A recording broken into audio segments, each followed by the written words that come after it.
대상을 알아차릴 때 마음이 밖으로 나가면 차별을 일으켜서 탐욕과 성냄이 일어납니다. 마음을 감각기관에 두고 대상을 알아차리면 고요해지고 지혜가 나게 되어 관용이 생깁니다. 그러나 모든 대상을 마음으로 알아차리면 일하는 마음의 뿌리를 보아 원인을 알게 됩니다. 볼 때는 보는 마음을 알아차려야 하며 들을 때는 듣는 마음을 알아차려야 합니다. 냄새를 맡을 때는 냄새를 맡는 마음을 알아차려야 하며 맛을 볼 때는 맛을 보는 마음을 알아차려야 합니다. 몸이 접촉할 때는 접촉하는 마음을 알아차려야 하며 생각할 때는 생각하는 마음을 알아차려야 합니다. 대상을 알아차리는 마음을 다시 알아차리기 위해서는 마음을 새로 내서 일하고 있는 그 마음을 다시 알아차려야 합니다. 오늘은 지난 시간에 이어서 16장 신념처의 중요성에 대해서 계속 말씀드리겠습니다. 논장의 분별론 추석서에서는 다음과 같이 말하고 있습니다. 잘못된 견해를 가지고 행동하는 어리석은 자에게는 지나치게 분별하지 않는 신념처 수행에 알아차림을 확립하는 것이 청정의 길이다 라고 말하고 있습니다. 바꾸어 말하면 유신견이 강한 사람, 내가 누구다 또는 무엇이라고 하는 자존심이 강한 사람은 신념처 수행을 해야 합니다. 유신견이 강하면 결코 윤회계를 벗어날 수가 없습니다. 그래서 이 유신견을 제거하는 것이 마음을 알아차리는 위파사나 수행입니다. 이것은 사견의 성향을 가진 지성적이지 못한 수행자가 도를 얻기 위해서는 간결하고 꾸미지 않는 신념처가 적합하다는 의미입니다. 실제로 위파사나 수행을 지도해보면 자존심이 강한 사람은 몸을 알아차리는 수행이 효과가 없는 경우를 볼 수 있습니다. 우선 몸의 호흡을 알아차리는 것을 대수롭지 않게 여기는 마음이 있습니다. 그래서 호흡을 3번 이상 알아차리기가 어렵다고 호소하기도 합니다. 이런 경우에 신념처 수행을 해서 호흡을 몸에서 알아차리지 않고 전면의 마음자리에서 알아차리도록 하면 쉽게 호흡을 알아차리는 경우를 보곤 합니다. 같은 호흡도 몸에 일어난 호흡을 알아차리면 신념처이고 호흡을 느낌으로 알아차리면 수념처이고 호흡을 마음으로 알아차리면 심념처이고 호흡을 무상의 법으로 알아차리면 법념처입니다. 삼장에 정통하신 대장로 모곡사여도께서는 빨리어 경전에 비추어 보고 삼장과 추석서에 입각해서 오늘날 수행자들에게 가장 적합하고 복잡하지 않고 간단 명료한 방식의 심념처를 만들어내셨습니다. 여기서 비록 심념처를 강조하기는 하지만 다른 3가지의 염처의 알아차림 또한 간과해서는 안 됩니다. 이것은 마치 신선한 라임 원액과 설탕, 소금, 물이 들어있는 라임 주스와 같습니다. 이처럼 대상으로 하는 염처만큼 두드러지거나 명백하지는 않을지라도 나머지 3가지의 염처 또한 포함되어야 합니다. 이들은 상응하는 법으로서 함께 존재하며 일어남과 사라짐이 동시에 일어납니다.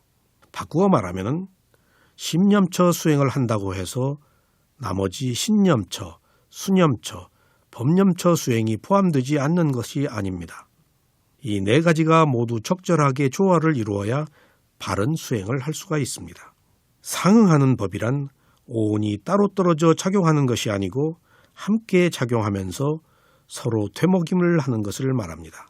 오온의 색수상 행식이 서로 다르지만 함께 모여서 작용을 합니다. 몸의 요소인 치수 화풍도 각각의 느낌이지만 사실 함께 작용하는 것도 바로 상응하는 법입니다.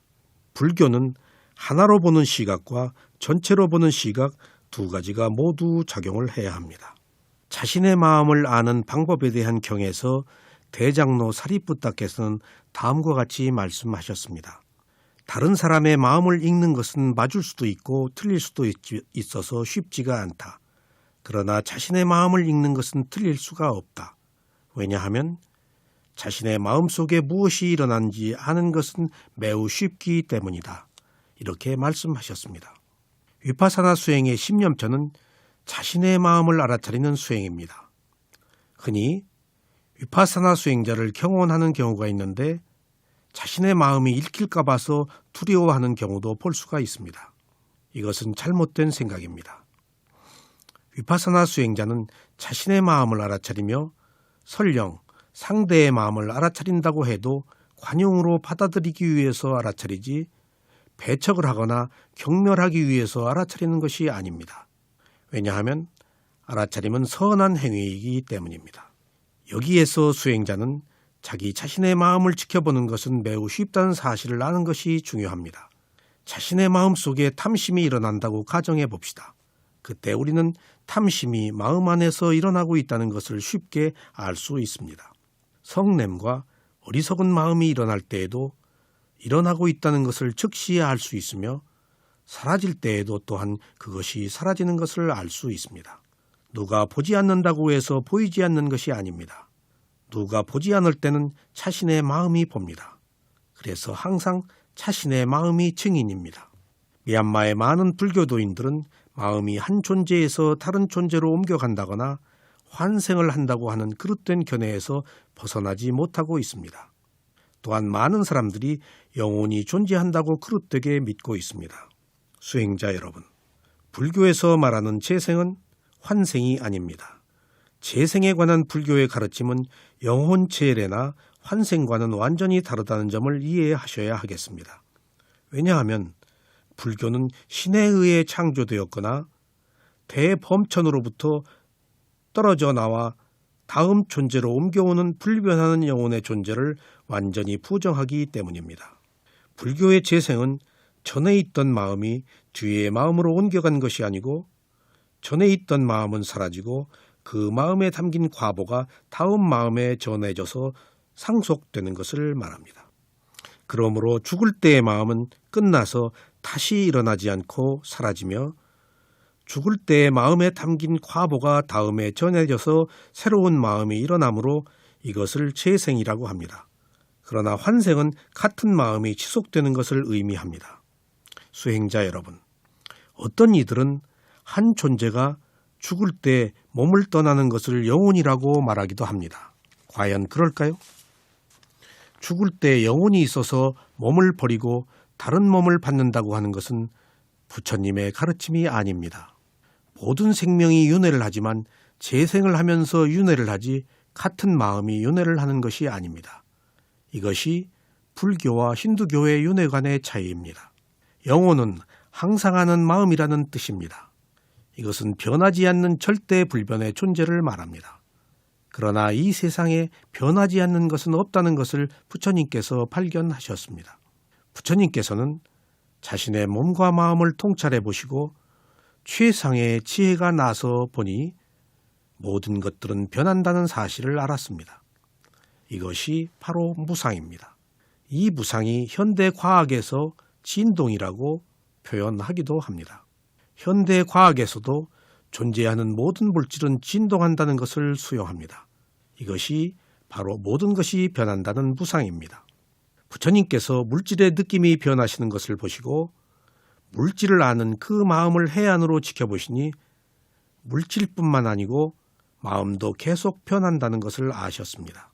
그래서 변하는 것이 물질뿐만 아니라 정신도 함께 변한다는 것입니다.